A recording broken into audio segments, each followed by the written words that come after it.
much of what the experience of doubt is at that level is somewhat intellectual. That we have an understanding that this is not as real as we may have supposed it to be in the past, or taken it for granted that it was certain and real, and that the way we behaved was certain and real, and our interpretation of what we hear about the rest of the world or the rest of society is certain and real. That aspect of uncertainty is important, that it's arising from doubt, that we cannot act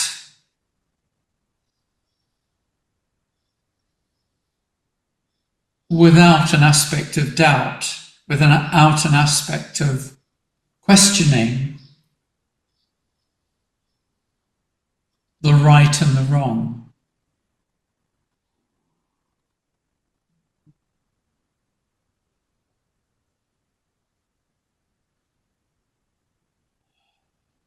I think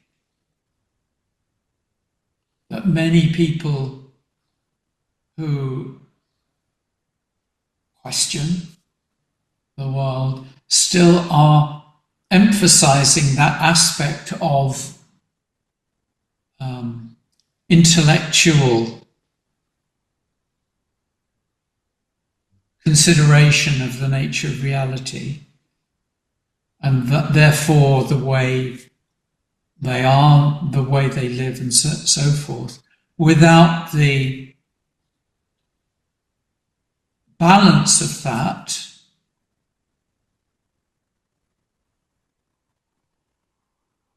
of the way that we behave,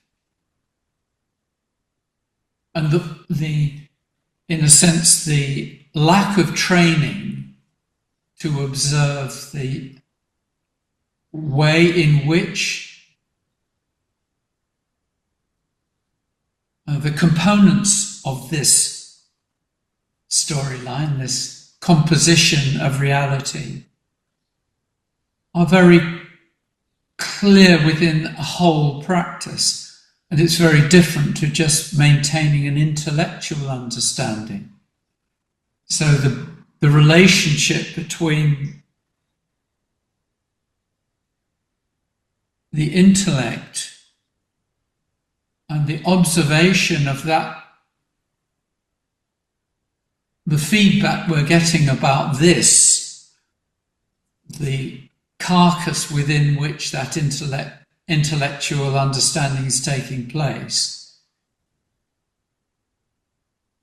that there is a state of rest and there is a state of ease, gives a completely different intellectual interpretation or a reaction to the intellectual interpretation, so that the conditioned state of consciousness, when in a state of ease, is very different to a state which is out of ease, which is out of balance. And also this taking it for granted that the intellectual state of being, which is often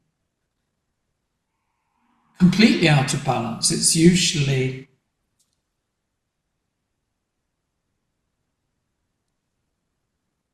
uncentered.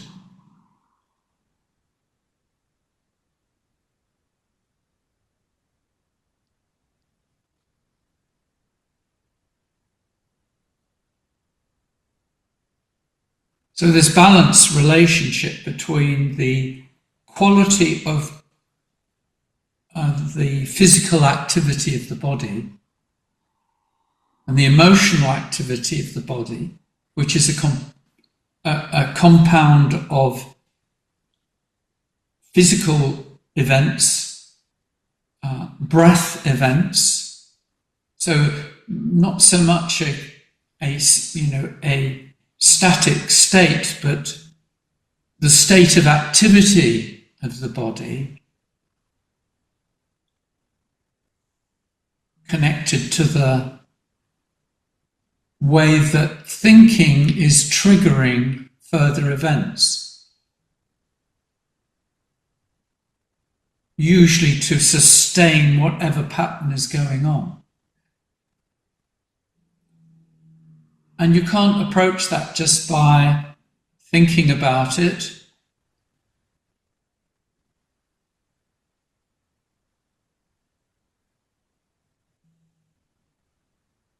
or by changing the shape of the body,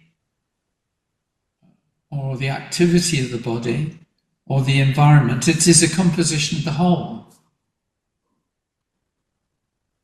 So where there is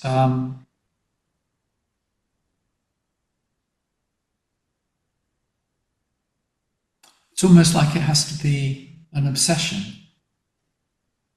that you are interested in this event that's going on without any particular agenda of trying to get it right, because the thing that's trying to get it right is itself out of balance.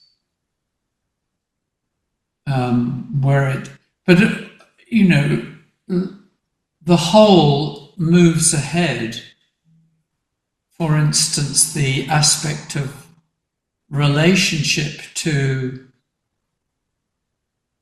the floor and the relationship to people that you love and who love you is pretty similar. That there's you're not overwhelmed by the experience from being incapable of seeing that experience and that experience as being pretty similar.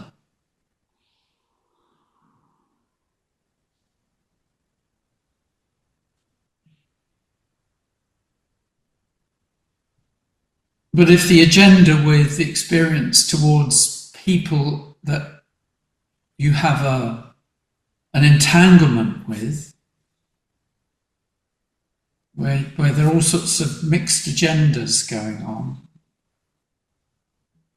and assumptions, particularly about security of identity, where all that's going on, it's important that we allow time to update to the experience of the present moment from a place of ease and stillness before we start judging, is it right or is it wrong? And you can't do that just on the basis of the intellectual, because if there's no consideration of the physicality of the being, which heavily influences the state of consciousness, you cannot trust that your interpretation is up to date. There is no correct. All that we can work with is it up to date?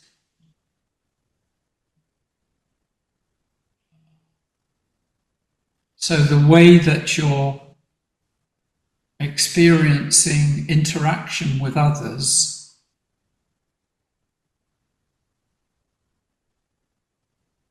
the way that the attention is resting, you have to ask the question, how much of this is storyline? How much of it is direct connection with the senses? And how much of that is being influenced by an interpretation of opinion that's being held in the body from the way that you establish your standing in the world, or you're sitting in the world, or whatever physical activity the body is engaging in.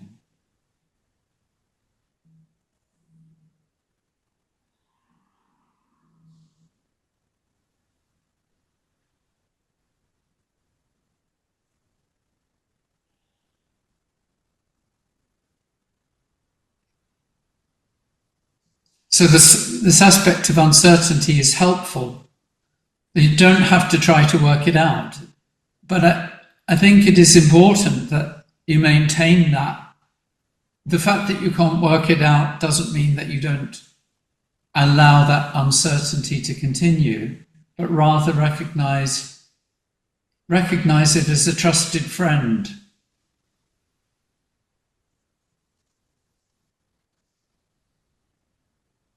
And I think what you could say, which doesn't probably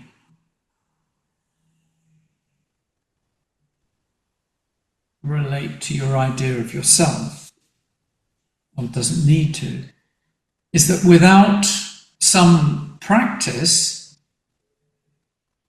that operates as a balancing mechanism that enables a state of ease and stillness, without that, alongside the observation, you can't really trust the observation. And without that being open to change, that is again, that it's very likely that it's out of date.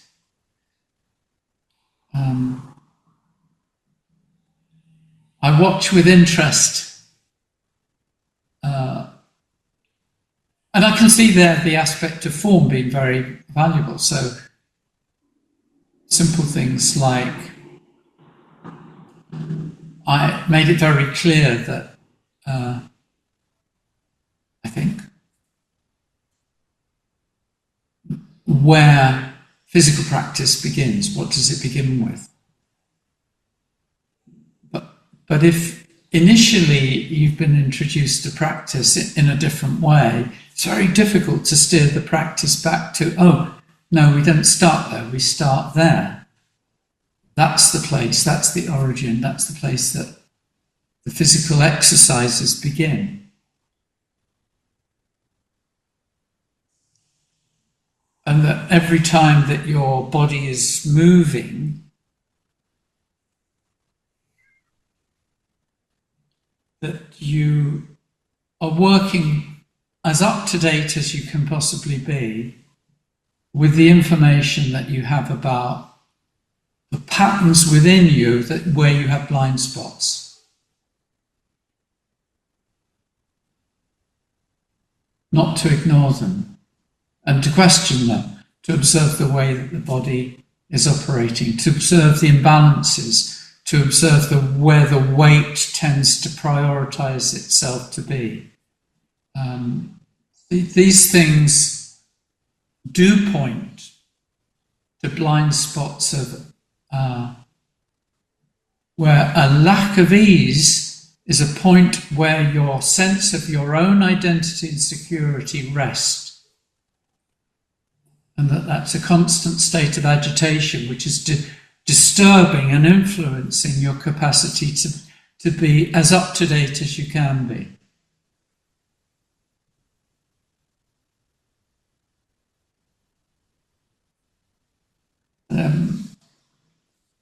So this ability to watch the processes of poise, balance and ease, and the relationships within the body are an important aspect of the practice of being clear and present and mindful.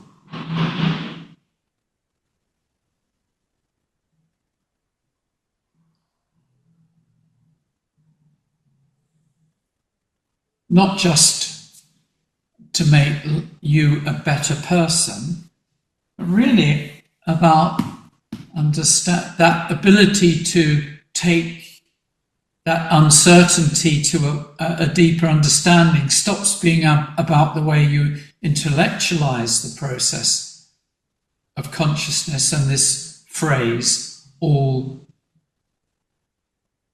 consciousness.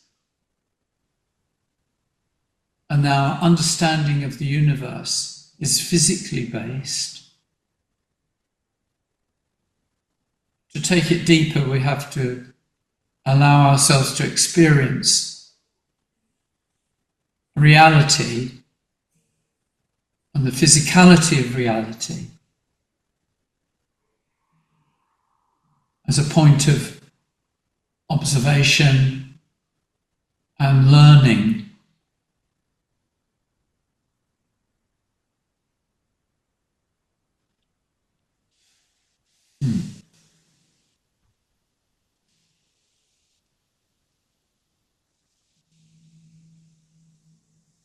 There's moments of understanding or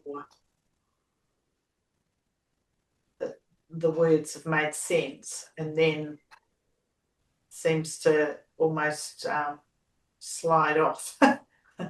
And then there's a continuous trying to comprehend when listening. Yeah.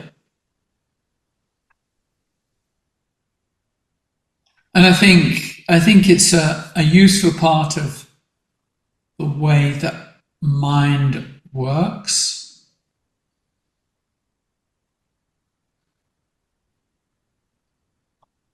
Mind itself is pretty much a very intellectual interpretation of something we have no concept of.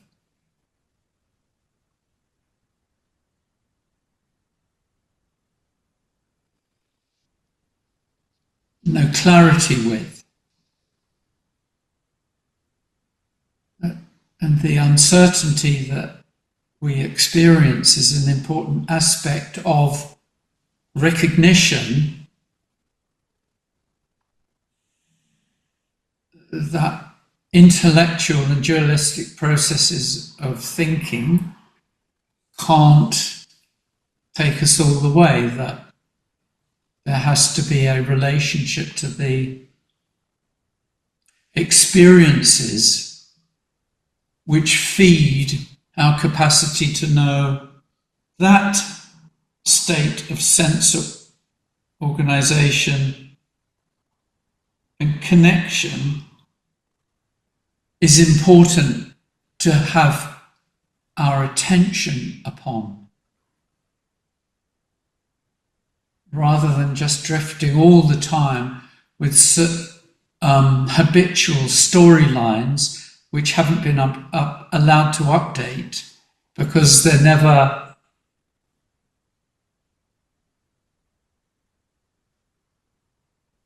questioned. This aspect of doubt is important. Am I getting it right?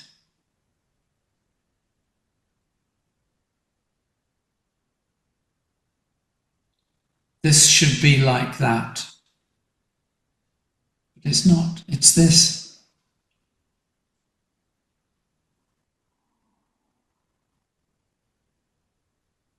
And then doubt of the should be like that. Just back off before you correct the universe and just check where your correcting is coming from.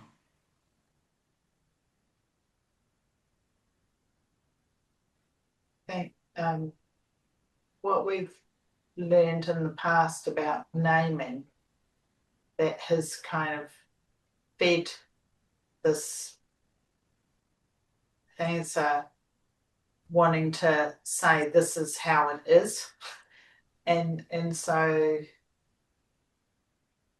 a while back, when in one of the talks with the group over there, you were talking about or maybe it was to here, but it was to do with letting the experience be outside of what you might have in the past named. Yeah. It's something along those lines, and that sort of stayed a bit over the last weeks, because it almost seems to be a way to actually find or experience now, if there's letting it be different or letting it be outside of, like in the past there might be naming weight or lifting, and somehow not trying to just go there. Can't quite explain what I mean, but yeah. The moment that you name something, in a sense, you've ticked a box of interpretation that that's the way it is. Yeah, completely. You take it for granted that it is what you've decided it is.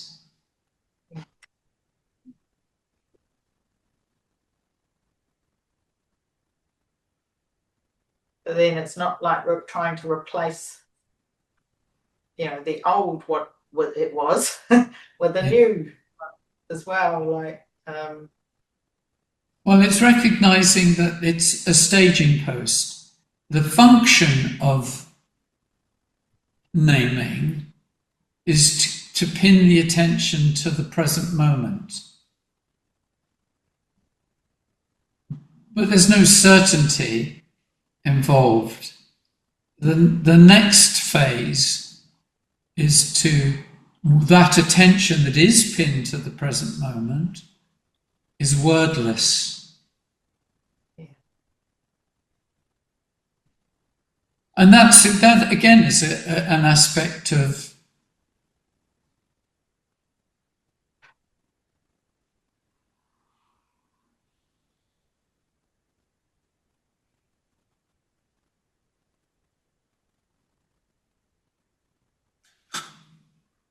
it's very easy when you begin to practice to take it for granted that what you're doing is you're taking another set of rules and regulations that are new to you and you're applying them to life, and that becomes your security of identity.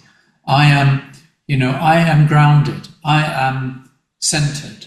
I am. This is not the way that it should be according to a new set of rules, and it's understandable. Yeah, it's finding safety, some aspect of safety that enables the sense of self to feel secure. And it's a sort of laziness, but it's understandable. But that's why it's important that there are phases that the practice is whole. So if you stop practicing, if your practice level stops at naming and you're going on saying lifting weight and so forth, and all you're doing is ticking boxes, it's a place that enables observation, and it strengthens the capacity of awareness to be applied, but it's still running alongside a need for security of identity. And it's why you can't just sit around and think about being in the present moment and then tell people and yourself, I should be in the present moment, and that I will use a meditation practice or a physical exercise system to come into the present moment, because it only gets you so far?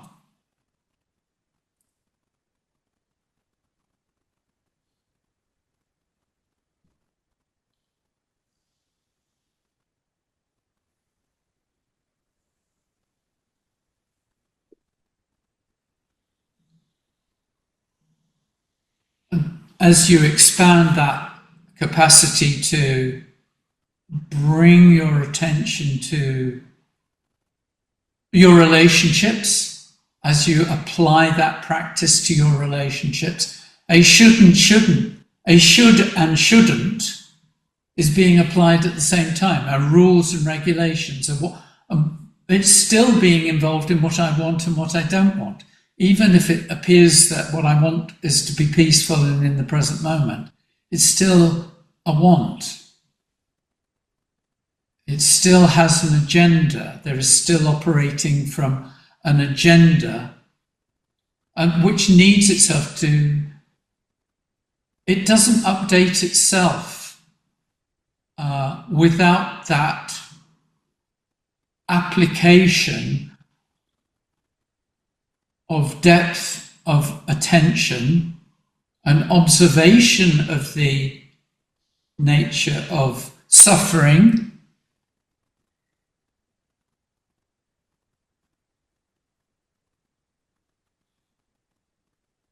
the nature of dependency on identity, and the observation of the way that filters into relationships, and goals and objectives that you have.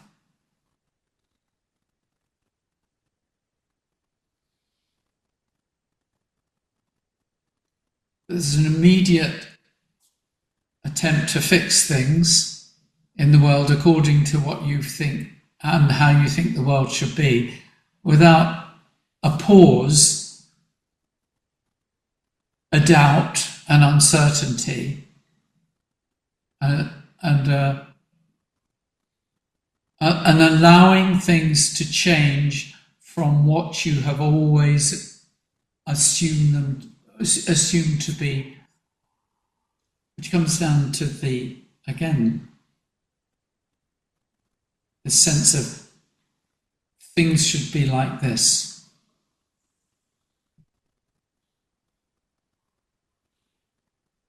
Allowing things to change, allowing for that to happen without you constantly manipulating it to what you think is right.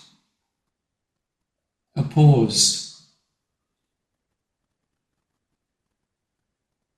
For any of this to take place, for any of this capacity to jump out of a rut, requires a whole practice, not an interpreted practice.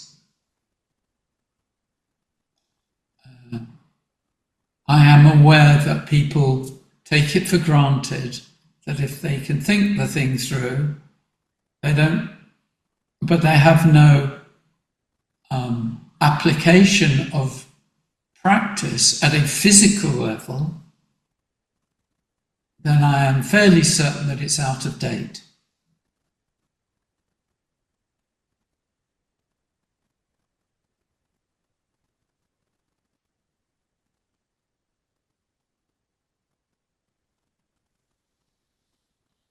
And that if there's an application on practice in terms of the physical practice, but there is no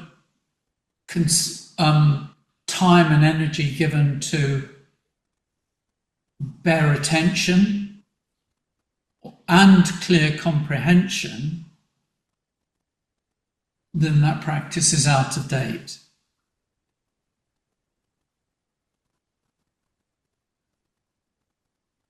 It has to be whole.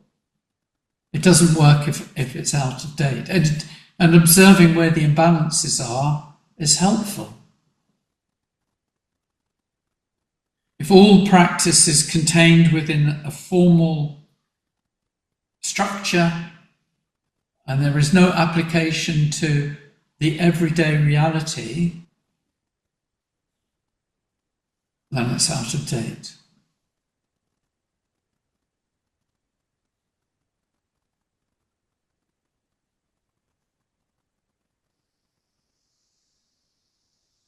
And I can understand from identities, from the construction of ego identity, how uncomfortable it is to complete that practice, to say, right, yeah, I know there are many people of Roche's students who just don't have a physical practice. They think going for a brisk walk is sufficient. It's not.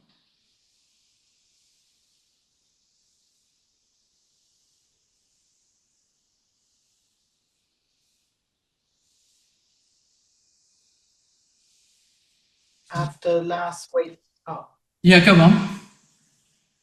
after we were looking at the punches last week and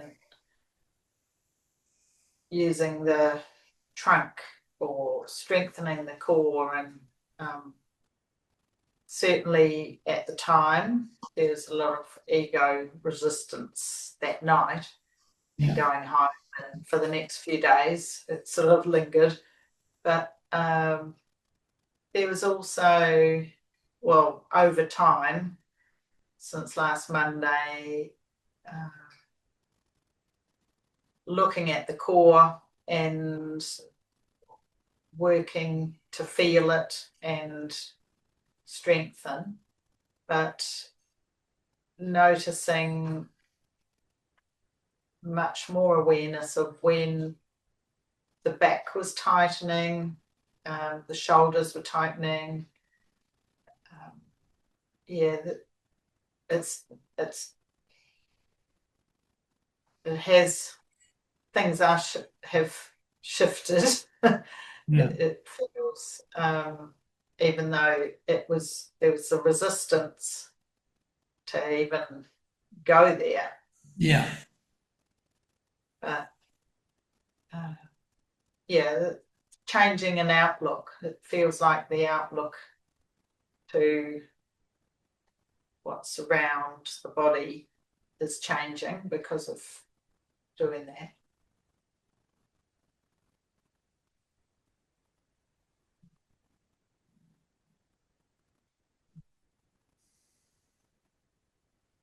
When you're stuck with the intellectual process and it's trying to go into it's constantly penetrative of trying to find the answer. The body sets itself in a particular direction. And because the body sets itself in a particular direction, the senses become balanced in a particular pattern.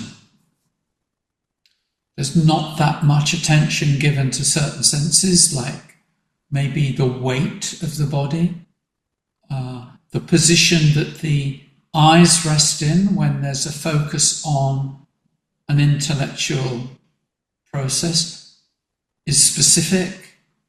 You can tell when somebody's thinking, you can tell when they're remembering rather than following an intellectual process by the manner of the body. And that's happening to you now, depending on the way that consciousness is based in somewhat in listening, but also in interpreting or reflecting on the memories of how you have interpreted things in the past.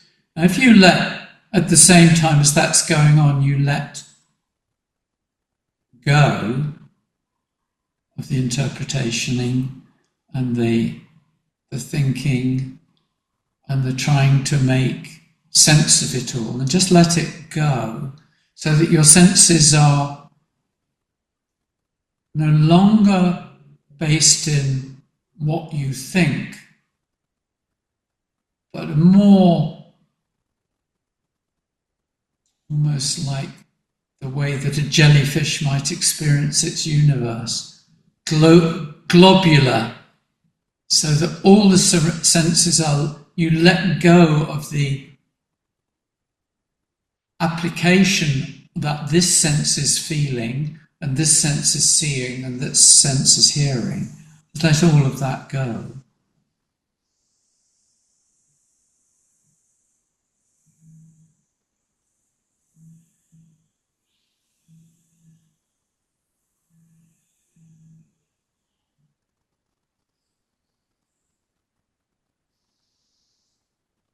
The way that you were interpreting disappears because the pattern that is involved in intellectual interpretation is not being held on to anymore.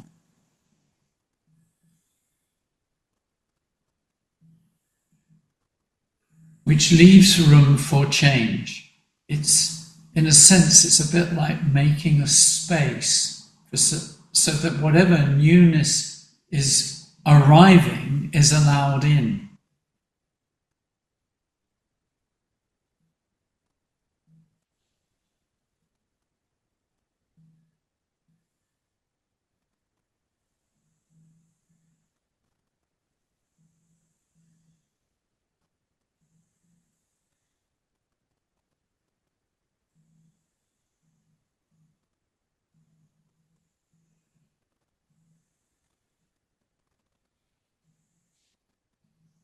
And in the reflection on the state of ease of the body, that you let the attention scan the physicality,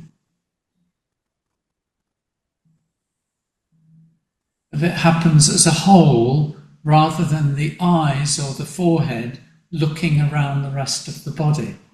That is a construct that in some way that the forehead and the eyeballs can feel the belly or the hands or the armpits or the groin.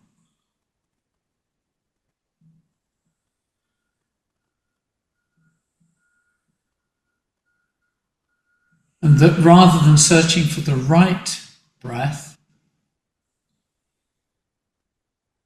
just observe the movement of it.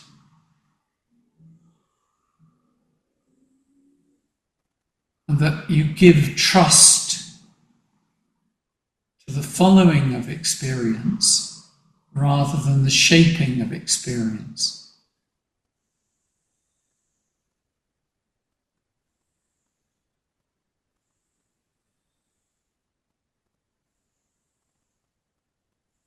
Or even if that is difficult, the constant need to correct and steer, to steer less, to steer more lightly.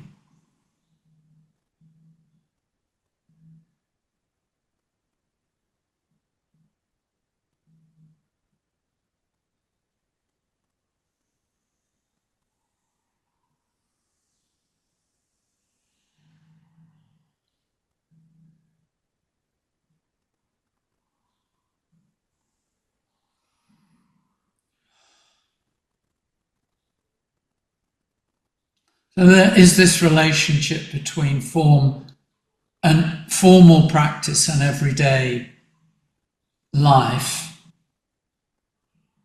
where they're dedicated to each other, they bow to each other in an honest way and recognize they're there to support each other.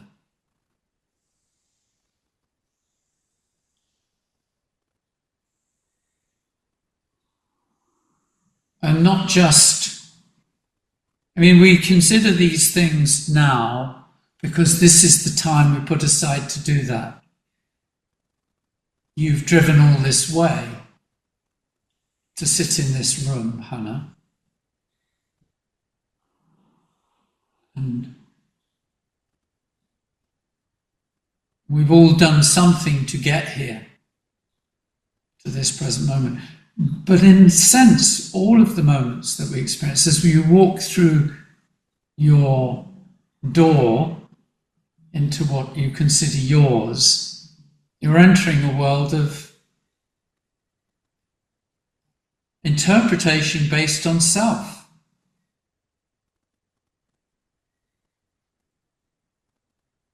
Well, that has to be immediately suspect.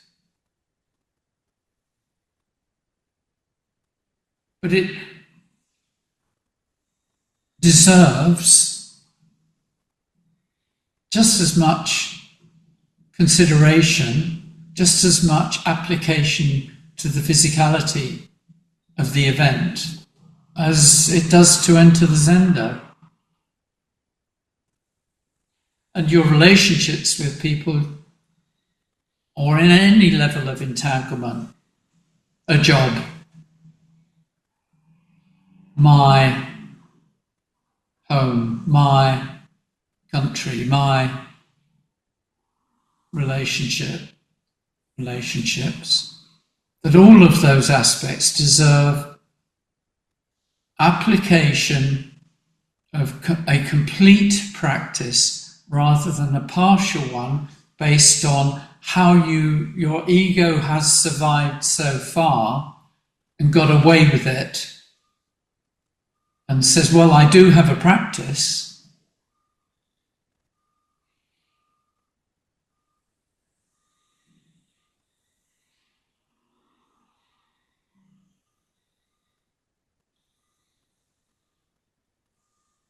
That capacity that you have to let loose the dependency on a particular level of focus or a particular place in your body that you operate from when you're in a relationship to somebody, even if the person isn't even in the room, deserves your consideration, deserves your doubt and uncertainty.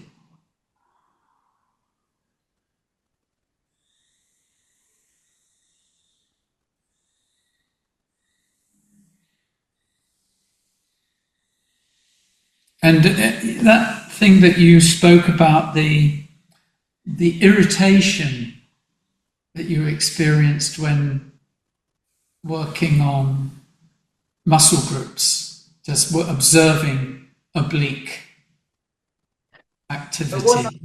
It wasn't that irritating. It was more about I was just annoyance with you, really. Yeah. Just that you were pointing out something that was challenging, but these muscles don't feel weak, but there is weakness in the middle of the back because that's been seen now through the week. Right. And also the tendency of using the shoulders in work because there's a physical job, and but the shoulders are the most tricky bits in the body that are causing the most grief, And, on the other, but the fact that you observe, look at the positive aspect of this, which is that you have given time and energy to consideration of the nature of this, the physicality of the body, and its interpretation into anatomical structure, the way that the muscles are created, the way that they operate, and so forth. That you've given time and energy to that. But you're also giving attitude and opinion of what is right and wrong to that already, rather than, this is a very important aspect of loving kindness, that you let things be, that you see them and are kind to them. And that this the righteousness of purity of how things are when they're perfect, rather than recognizing, this is going on, rather than, this is going on and it should be like that. And that's exactly the same thing of, I'm rushing ahead, so now I need to do something to stop me rushing ahead, rather than recognizing, this is rushing ahead. So the physical aspect of practice doesn't need a judgmental attitude. It just needs, to a large extent, to see what's going on. It doesn't need any more than that. It doesn't require you to get it right. It doesn't require a you. But rather seeing this is the way things are. This is what's happening.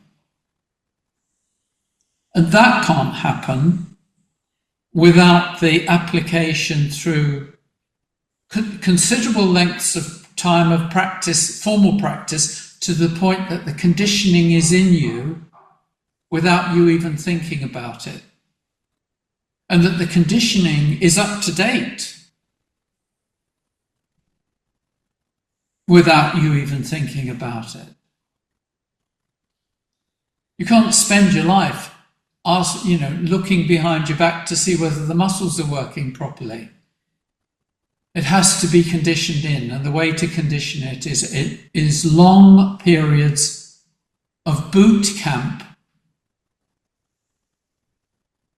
where the only thing that is being considered is the way that the body is standing, sitting and lying down, and meeting, walking and attending to everyday needs. So as an aspect of what is the structure of the body, to the point that it becomes something, you're not questioning your posture right now.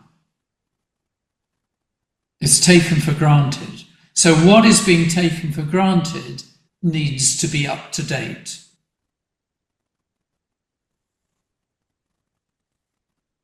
And then when you go into an updating period, you are going to be irritated. If you're not being irritated by it, you're not coming up to date. Because if something new comes in, it's irritating. If you're not being irritated, it's not up to date. You're inside a comfort zone that is becoming more and more limited, and is then in your interpretation of the person that you relate to, your job, or the things you do in everyday life, those things become fixed. And you find, I can't move outside my rut. Can I just respond to that? Because I was really interested in Hannah's reaction to last week, because mine was, I saw this is this incredibly useful new tool. I can see how it works in terms of moving the body in a different way.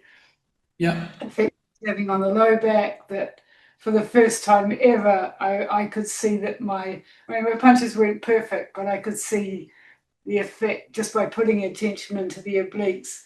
Yeah. The effect it was having on less movement in the shoulder and things. So yeah. I just felt like I'd been gifted a whole new, but that's an opinion as well. I mean, that's sort of a positive opinion about it, rather than Hannah's an irritation, and that, I've had irritation in other things, but this one I saw it as a gift.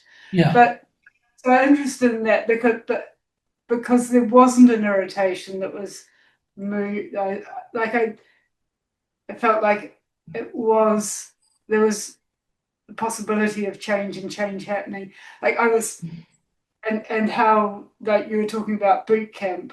We don't always have the opportunity of boot camp, but the next day I was sitting on the plane, and as I sat there, I was working with just using the obliques to rotate. It's like there's an opportunity to work on it, kind of thing. Yeah. So for some people, it will be play. On some occasions, and on that occasion, for me, it was. Okay, so then, if you so for you, there was an easy path on that occasion. But if I tell you about your low back and the weight on your heels and walking to and fro, I know you thump your feet as you walk down the corridor. So the fact that you're thumping your feet means the weight's behind you on your heels and the energy's rising up the back.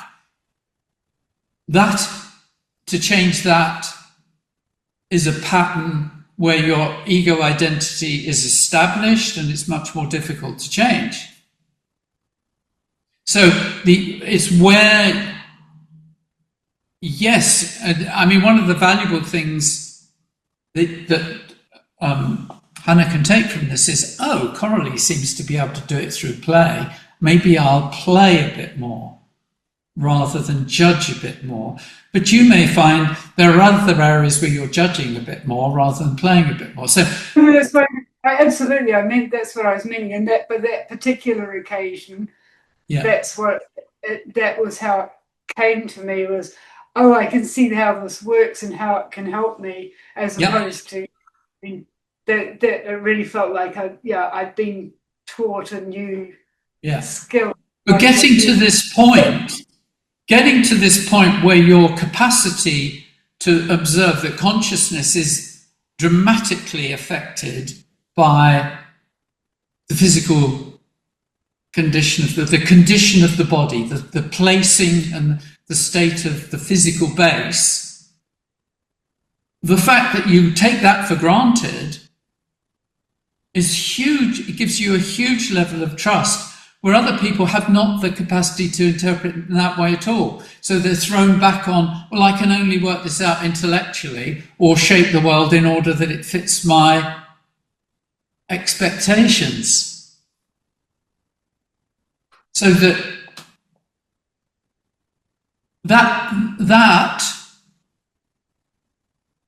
you take that as a given. And I quite obviously, within this, then you recognize that sometimes you couldn't care a toss about your physical condition because you're engaged in trying to persuade your employees or whatever they are to do what they need to do. You're not concerned whether it's coming from your jaw or your belly.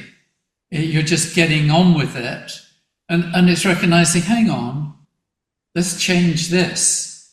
And you're in a particularly good position at the present time because of the flux of your situation, saying, I don't really care. Let's completely turn it into a practice situation. So you just melt your idea of yourself in the company of them, and just say, let's watch what happens if I just let go completely of who I am and watch the experience going on. It's not costing me anything, and this particular identity is on the way out anyway. I have been aware of that. And do you feel wicked? I do. I was in a meeting last Tuesday, which is a regular monthly meeting, and I'd just come out of a full-on meeting. I had no time to prepare, and I just thought, I'm just going to wing it. I mean, I was in a terrible situation with a tiny screen and headphones and loud noise, and I just thought, I don't care. If garbage comes out of my mouth, I don't care. Yeah.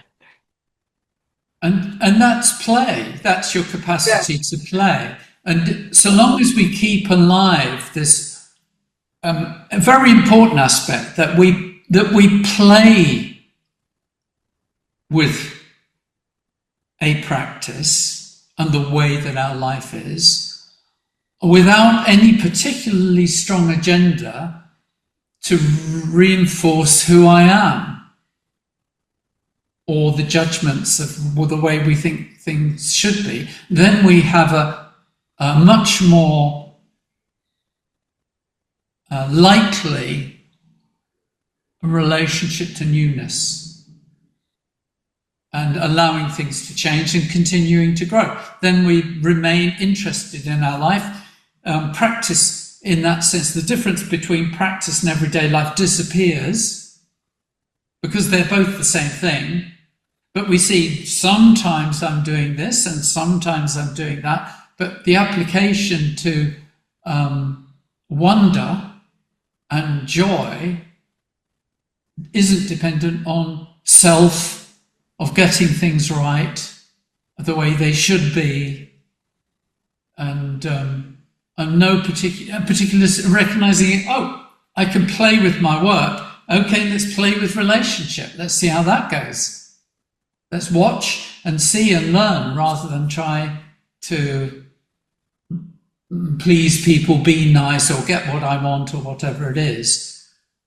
To get in the car and drive somewhere without any particular agenda of saying, oh, I want, I'm going to this place or that place, or I'm on the plane to go to a meeting, but rather, oh, this is just going on.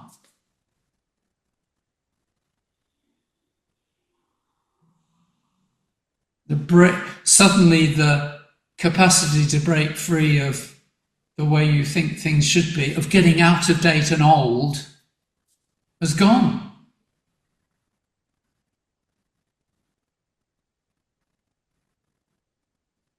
So, yeah, play is important, but also recognizing without a practice, it's completely contained within what I already know. And observing the aspects, the places where there is an imbalance. I don't mind doing the exercises, but I don't particularly want to sit in meditation, or I don't want to apply myself to the way that I move when I'm washing up. But I'm very happy to do it when I'm given a structured exercise and so forth. All that aspect, to see the blind spots, to see the imbalances, you need a complete practice. It's not enough to take just one aspect and say, I'll do that, and hope that that will affect everything else. Because it's largely likely that that is going to turn into another object that is used to facilitate ego and self-centeredness. So let's go down those lines and see what happens. I'd be interested to know what you come up with. Thank you. Thank you.